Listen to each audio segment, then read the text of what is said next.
सुंदरकांड हम सभी का प्रेरणा स्रोत है। सुंदरकांड में जितनी प्रेरणा मिलती है उतने किसी और ग्रंथ में उतने सरल तरीके से नहीं मिलती। हमारे सभी सनातन धर्म के साहित्य प्रेरणाओं से भरा हुआ है, लेकिन सुंदरकांड में बड़े सरल तरीके से, बड़े सुगम तरीके से, बड़े सौम्यता से तुलसीदास जी ने अपने समय के उन सब परिस्थितियों का वर्णन करने की, हमें प्रेरणा देने की कोशिश की है जो एक मानव समाज को उत्कृष्ट बनाने के लिए आवश्यक है। सुंदरकांड में उन सब चीजों को इस तरह से समावेश किया गया है कि वह प्रत्येक वर्ग, वह चाहे बच्चा हो, जवान हो, बूढ़ा हो, स्वस्थ हो, बीमार हो, स्त्री हो, पुरुष हो, किसी भी धर्म संप्रदाय या जाति का हो, सबको समझाने के लिए, सबको प्रेरणा देने के लिए सरल भाषा में अपने अपने उदाहरणों से समझाने की कोशिश की है। और तुलसीदास जी ने जो चरित्र का वर्णन किया है, वह यदि हम ठीक से उसका अर्थ निकाल लें, उसके अर्थ का गूढ़ रहस्य को समझने की कोशिश करें, तो तुलसीदास जी ने रामचरितमानस की रचना ही इसलिए की है कि मानव की मनस्थिति सुधर जाए। हम वेदों की क्लिष्ट भाषा समझ नहीं सकते, हम वाल्मीकि की रामायण या गीता जो संस्कृत में है उनके हिंदी रूपांतर को ठीक से समझ नहीं पाते। प्रवृत्ति मार्ग के लोगों ने निवृत्ति मार्ग के लोगों के लिए कुछ लिखा और तरीके से है, तो दोनों में बहुत बड़ा अंतर हो जाता है। कुछ लोग सगुण और निर्गुण में फंसकर रह जाते हैं। तो तुलसीदास जी ने रामचरितमानस में उन सब का समावेश कर हमें समझाने की कोशिश की, और सुंदरकांड तो इन चीजों से भरा हुआ है। आइए शुरू करते हैं। सबसे पहले जो दोहा है उससे स्टार्ट करते हैं, और हम केवल एक दिन में दो दोहों की व्याख्या से जो प्रेरणा मिलती है केवल उनको निकालने की कोशिश करेंगे। और प्रेरणा के लिए हमने साइंटिस्टों को प्रेरणा कुछ और मिलती है, सामाजिक लोगों को कुछ और मिलती है, अर्थ से जुड़े हुए लोगों को और प्रेरणा करती है। तो हमने जो प्रेरणा एक साधारण आदमी के लिए निकाली जा सकती है उसकी बात की है।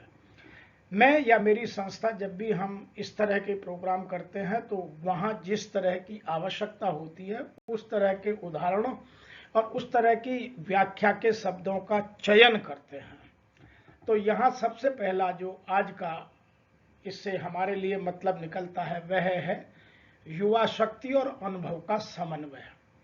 सुंदरकांड की पहली लाइन, जामवंत के वचन सुहाए, सुन हनुमंत हृदय अति भाए, तो उसी में गूढ़ रहस्य छुपा हुआ है।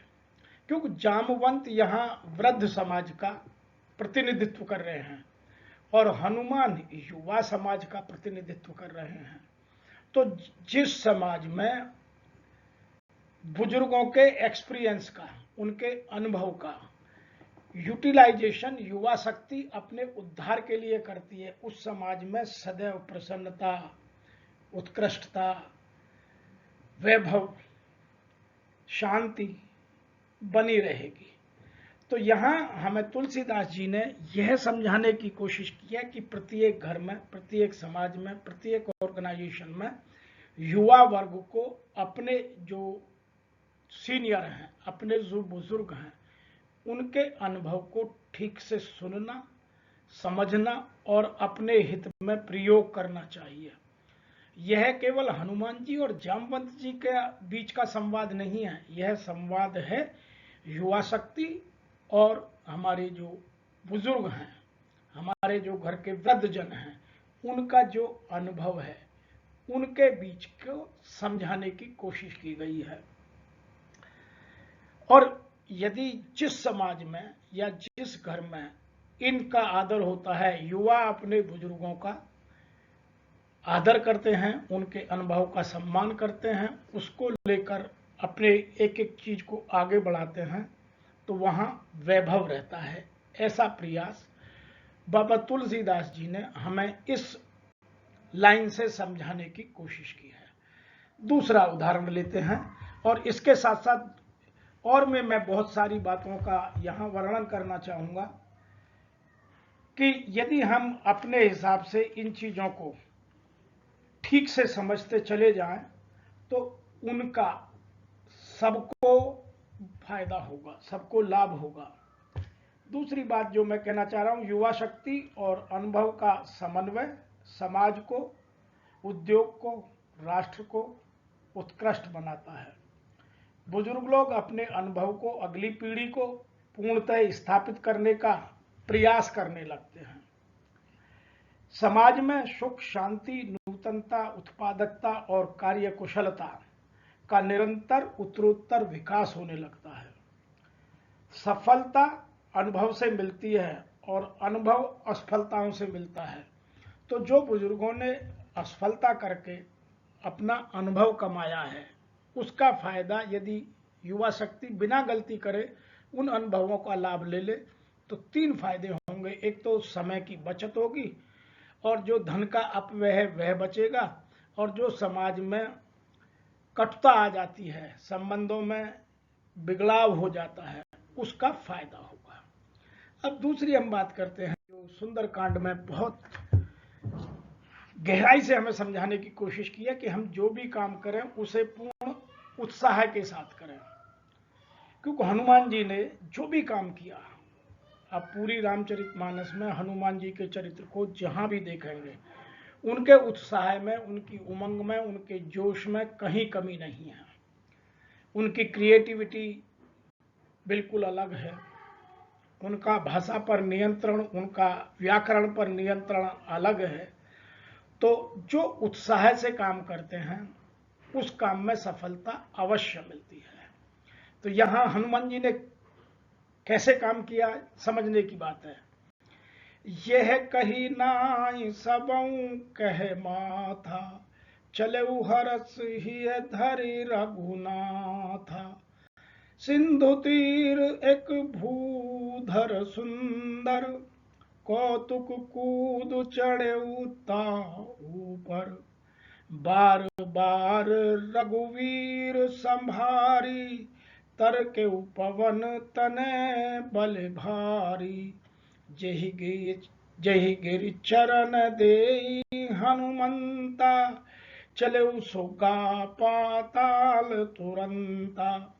तो उन्होंने अपने उत्साह में लंका जाने के लिए जो छलांग लगाई, उसका वर्णन बाबा ने बड़े अतुलनीय शब्दों में और बड़े अनुपम ढंग से किया कि सबसे पहले उन्होंने अपने समाज को माथा नवाकर प्रणाम किया, और फिर हर्ष के साथ, उत्साह के साथ, उमंग के साथ, जोश के साथ रघुनाथा मतलब अपने प्रभु का नाम अपने साथ लिया, और उस पर वो एक कौतुक करते हुए, जैसे खेल खेल में बच्चे पहाड़ पर चढ़ जाते हैं, उत्साह की सीमा दिखाने का प्रयास किया गया है कि हम किसी काम को बोझा ना समझें, हम किसी काम में नीरसता ना माने, हम किसी काम को अपने ऊपर जोर जबरदस्ती ना समझें।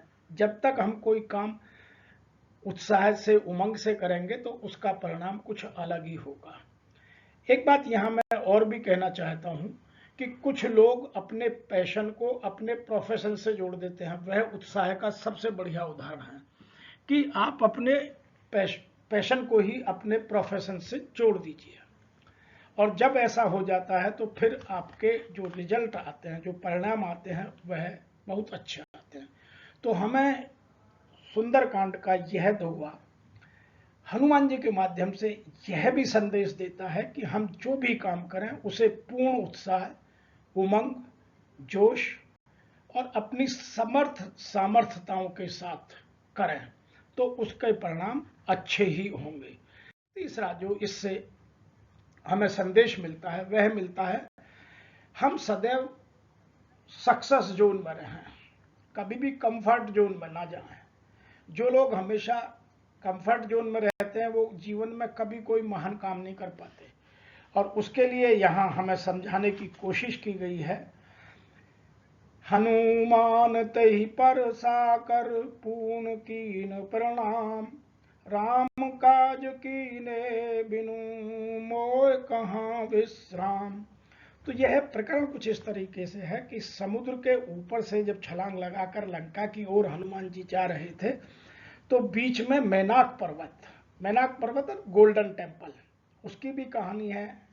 मैनाक पर्वत के पिताजी, हनुमान जी के पिताजी, दोनों बहुत अच्छे दोस्त थे। पहले पहाड़ भी उड़ा करते थे।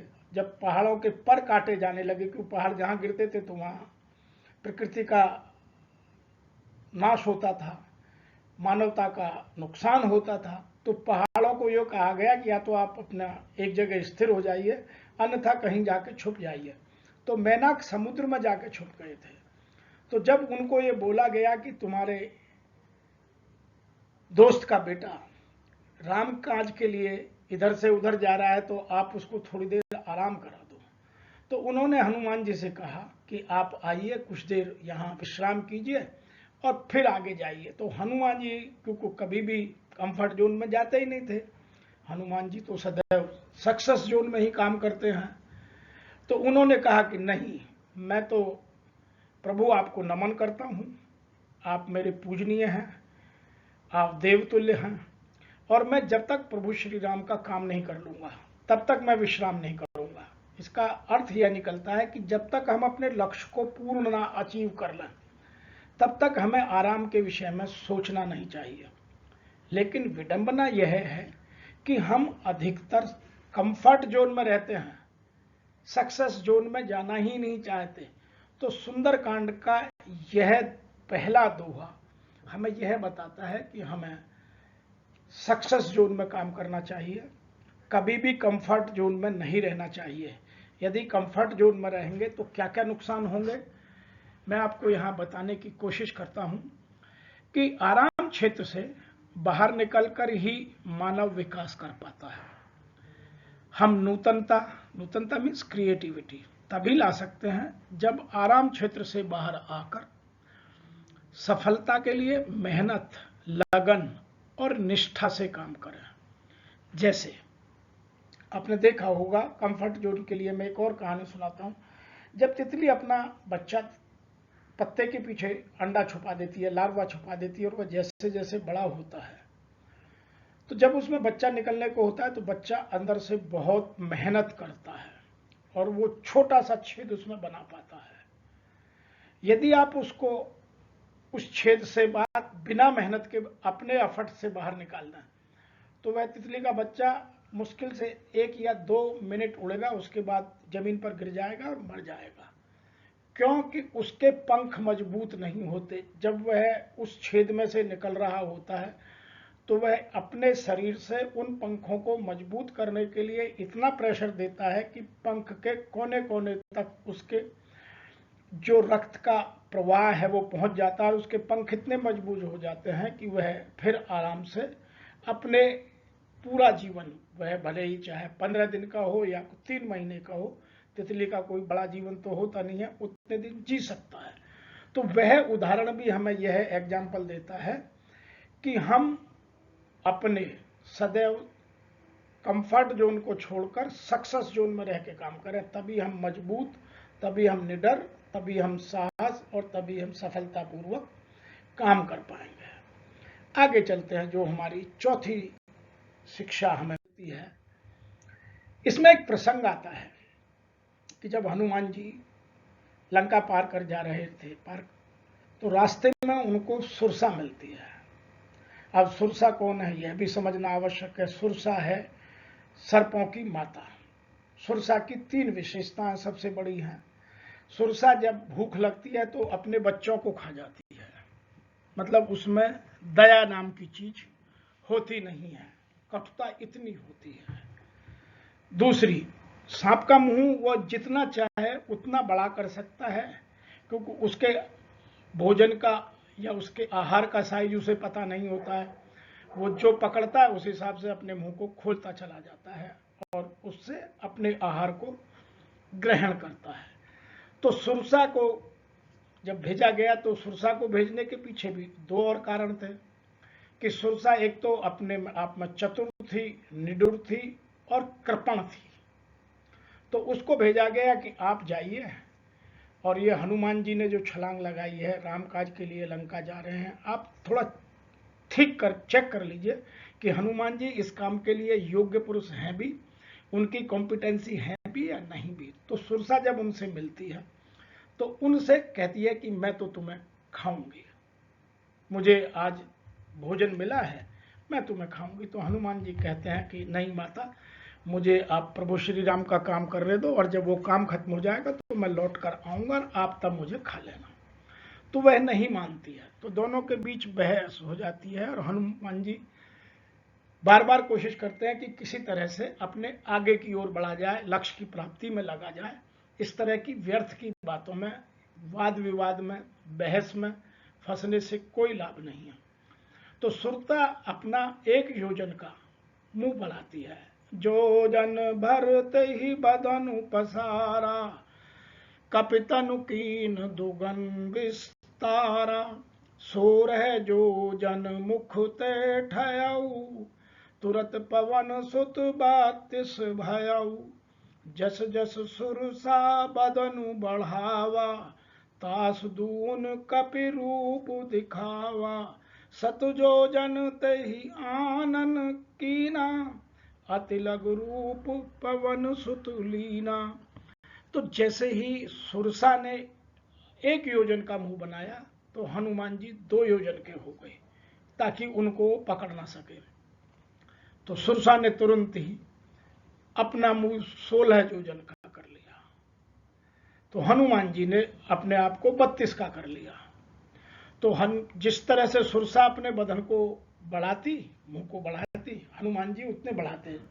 लेकिन हनुमान जी ने सोचा कि ये मैं कब तक चलता रहूंगा, ये क्रम कब तक चलेगा कि वो 100 का करेगी, मैं 200 का करूंगा, फिर वो 300 का करेगी, मैं 400 या 600 का करूंगा, तो ये कब तक क्रम चलेगा, क्यों न इसका कोई हल निकाला जाए। और हमारे जीवन में भी यही क्रम आता है, 3 तरीके से आता है। एक तो हमारा अहंकार जब बढ़ जाता है तो हमें छोटा नहीं बनने देता। दूसरी, हमारी जब सामर्थ्यताएं बढ़ जाती हैं तो जो चाटुकार लोग हैं, जो हमारी चाटुकारिता करते हैं, वो हमें छोटा नहीं बन देते। तीसरा उदाहरण यहाँ ईर्ष्या का भी लिया जा सकता है कि ईर्ष्या में किसी का कोई इन्वेस्टमेंट तो होता नहीं, केवल मन की सोच है। वो एक बार यदि किसी के प्रति बढ़ती जाती है तो कम नहीं होती है। तो हनुमान जी ने यहाँ एक काम किया कि अपने आप को छोटा किया, और बड़े से छोटा बनना कोई आसान काम नहीं है। बड़ा बनना तो हर कोई जानता है, हर कोई चाहता है, लेकिन छोटा बनना कोई नहीं चाहता। यदि हम छोटे बनने का अभ्यास कर लें तो जीवन में शायद 90% समस्याएं स्वतः समाप्त हो जाएंगी।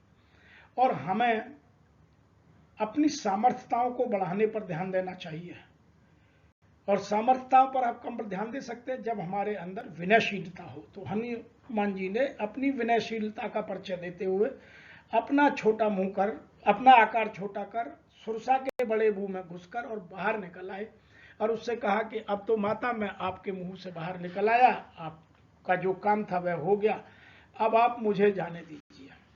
तो उन्होंने यहाँ 3 मैसेज सीधे सीधे दिए। नंबर 1 कि अहंकार का त्याग होना चाहिए कि मेरी सामर्थ्य बहुत ज्यादा है, मैं तो कुछ भी करता हूं। लोग कहते हैं तुम मुझे जानते नहीं हो, मैं क्या कर सकता हूं। यह गलत सेंटेंस है, गलत वाक्य है। ऐसा वही लोग करते हैं जिनको शास्त्रों का न्यायोचित ज्ञान नहीं है। दूसरा, चापलूसों से सदैव सावधान रहिए। वो आपको अननेसेसरी इतना साइज बड़ा करके रखते हैं कि आप वास्तव में होते कुछ है और वो आपका आकार बाहर कुछ और दिखाते हैं, आपका अस्तित्व कुछ और स्थापित करते हैं, जिसको कुछ लोग भौकाल कहते हैं, कुछ लोग चमक बोलते हैं। वह केवल इन्हीं कारणों से बनती है। तीसरा, जब तक आप दूसरों के प्रति विनय का, क्षमा का, दया का भाव रखेंगे तो आप बड़े से छोटे तुरंत बन जाएंगे, उसमें आपको समय नहीं लगता है। और सामर्थ्य होने के बाद यदि आप छोटे बनते हैं तभी क्षमा का, तभी सहनशीलता का जीवन में आनंद है। हनुमान जी में 8 सिद्धि, 9 निधि, सब कुछ होने के बाद भी, पूर्ण सामर्थ्य होने के बाद भी, सभी क्षमताओं का, दक्षताओं का, कुशलताओं का, क्योंकि वो ज्ञान के सागर कहे जाते हैं, सब कुछ एक साथ होने के बाद भी हनुमान जी में विनयशीलता और त्याग कूट कूट कर भरा हुआ था। वो केवल अपने लक्ष्य की प्राप्ति के लिए ही काम करते थे, उसके दाएं बाएं कुछ नहीं देखते थे। तो हमें अपने जीवन में भी ये चीजें ध्यान रखनी चाहिए। इसके लिए आज के हमारे कवि ने बहुत अच्छी कविताएं लिखी हैं। क्षमा सोहती उस भुजंग को जिसके पास गरल है, उसका क्या जो दंतहीन विषहीन विनीत सरल है। तो आप विवेकशील हों, विनयवान हों, तो आप विद्यावान बन सकते हैं। यहां बात आपको बड़े से छोटे बनने के लिए एक और समझने की कोशिश करते हैं कि आज सब विद्वान तो हो गए हैं, सब अपने आप को बहुत बड़ा बड़ा विद्वान समझते हैं, क्योंकि शिक्षा या नॉलेज इतनी बिखर गई है। वो सही है गलत है, व्हाट्सएप माध्यम से जो हम ले रहे हैं या किसी और माध्यम से ले रहे हैं वो अलग है, लेकिन हम सब इतने ज्ञानी हो गए कि कोई छोटा नहीं बनना चाहता। लेकिन हम विद्वान ना बने, हम विद्यावान बने। हनुमान जी और रावण के बीच का यही अंतर पूरे रामचरितमानस में बार बार दिखलाया गया है। रावण को 10 शास्त्रों, वेदों, सबका, उपनिषदों, सबका ज्ञान था, लेकिन वह उनका प्रयोग नहीं करता था। और आज भी हम सब लोगों को बहुत सारी बातें पता हैं, लेकिन अपने पर उन्हें लागू नहीं करते हैं। और लागू नहीं करते हैं तो फिर उनका अपने जीवन में आचरण नहीं हुआ तो उनका कोई फायदा नहीं है।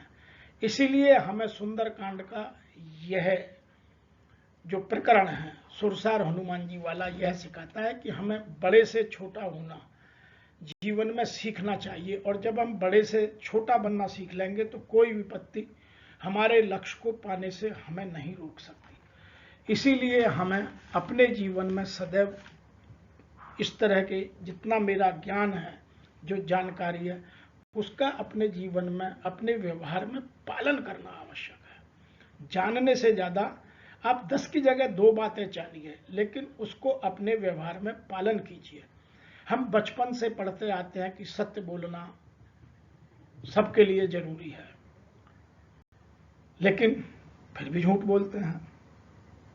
हम सब जानते हैं कि जितने भी विषय हैं, विकार हैं, ये मन की देन है, लेकिन फिर भी नहीं छूट पाते हैं।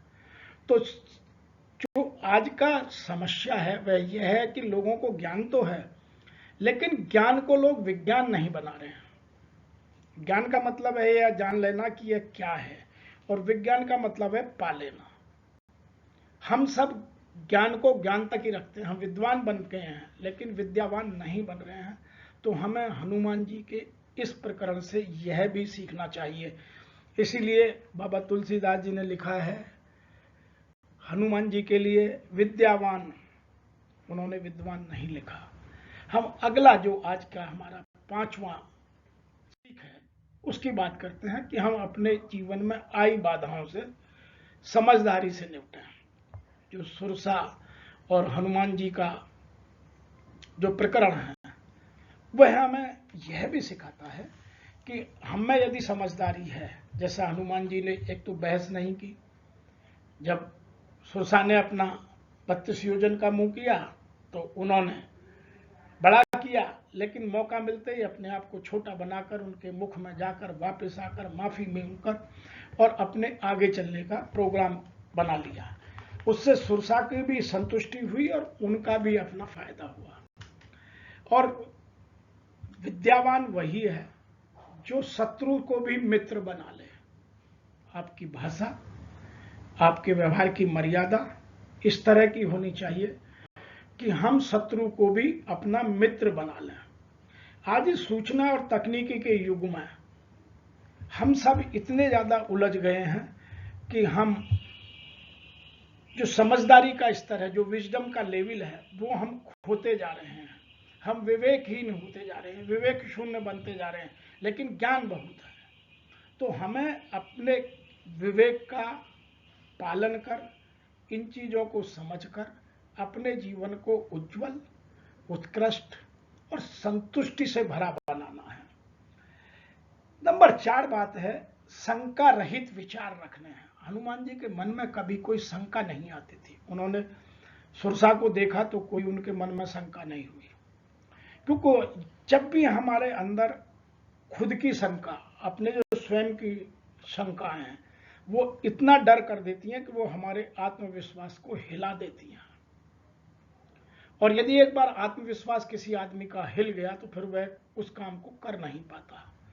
तो हमारा आत्मविश्वास ना हिले, इसीलिए हमें अपने को शंका रहित रहना आवश्यक है। और शंका रहित रहकर हम अपने केंद्र पर लक्ष्य आराम से साध सकते हैं और विषय वासनाओं से दूर रह सकते हैं।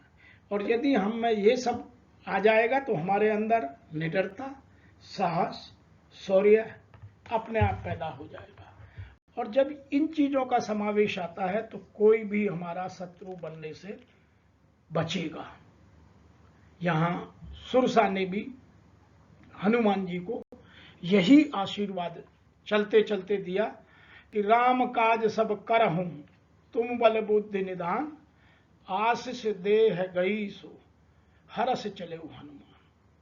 तो सुरसा ने हनुमान जी को कहा कि मैंने जो चेक करना था, मुझे जो काम करना था, मैंने अपना चेक कर लिया।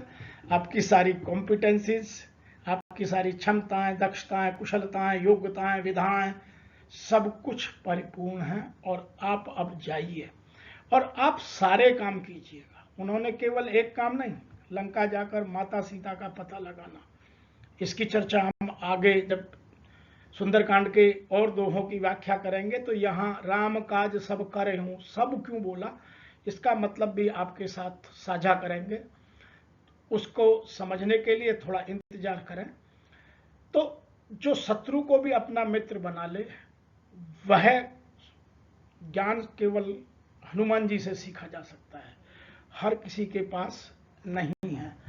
आज इन दो दोहों से केवल इतना ही मैं और मेरी संस्था का पूर्ण प्रयास है कि हम अपने धार्मिक ग्रंथों में जो सबसे प्रमुख मैं ग्रंथ मानता हूं रामचरितमानस, उसका भी सबसे अच्छा जो पार्ट है वह है सुंदरकांड। तो सुंदरकांड में जितने हमारे जीवन की सच्चाइयां, जीवन और व्यवहार में आने वाली चीजें हमें बताई गई हैं, वह आज वर्तमान के युवाओं को, आने वाली पीढ़ी को, जो अभी बच्चे हैं, कल का भविष्य हैं, उनको सही अर्थ में साधारण भाषा में समझाने का प्रयास है। हमें जब भी मौका मिलता है हम यह प्रयास पूर्ण करते रहते हैं और अपने समाज को एक निडर समाज, उत्कृष्ट समाज और समग्र भारत बनाने का प्रयास करते हैं।